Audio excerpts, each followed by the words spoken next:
ख़बर मां शेयर कंदासीं। हालाणी शहर में सोलंगी बिरादरी जी औरत जो घर अंदर मुबैना गोली लगल लाश हथ कयो वियो आहे। डफरपाड़े वासिण औरत मिसबा सकीना सोलंगी जो लोंधड़ी में गोली लगल लाश हथ कयो वियो आहे। इलाइक़े वासियुनि जो चवणु आहे त मुड़ुस जे तलाक़बाज़ सकीना घर में अकेली रहंदी हुई।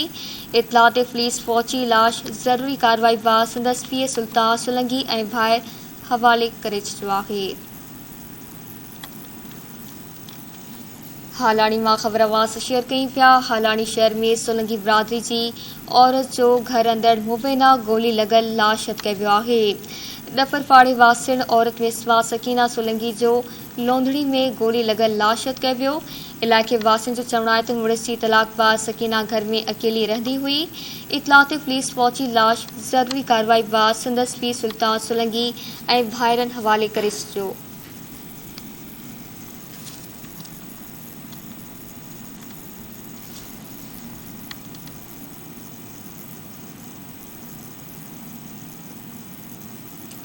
हालाणी शहर में सोलंगी बिरादरी जी औरत जो घर अंदर मुबैना गोली लगल लाश हथ कयो वियो आहे। डबरपाड़े वासिण औरत मिसबा सकीना सोलंगी जो लोंधड़ीअ में गोली लगल लाश हथ कयो वियो।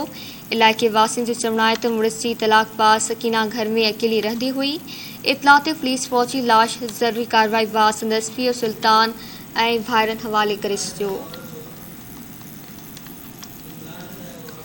इलाइक़े वासियुनि जो चवणु आहे त मुड़ुस जी तलाक़बाज़ सकीना घर में अकेली रहंदी हुई।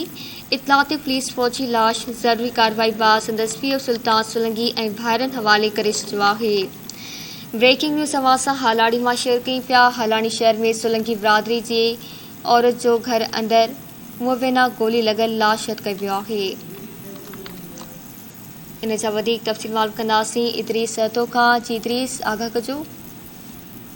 हाँ जी हालानी बरसा है डबरमाला सोलंगी बिरादरी जो पाड़ो आहे। घर में रात नामालूम औरत जो गोली लगल लाश आयो आहे।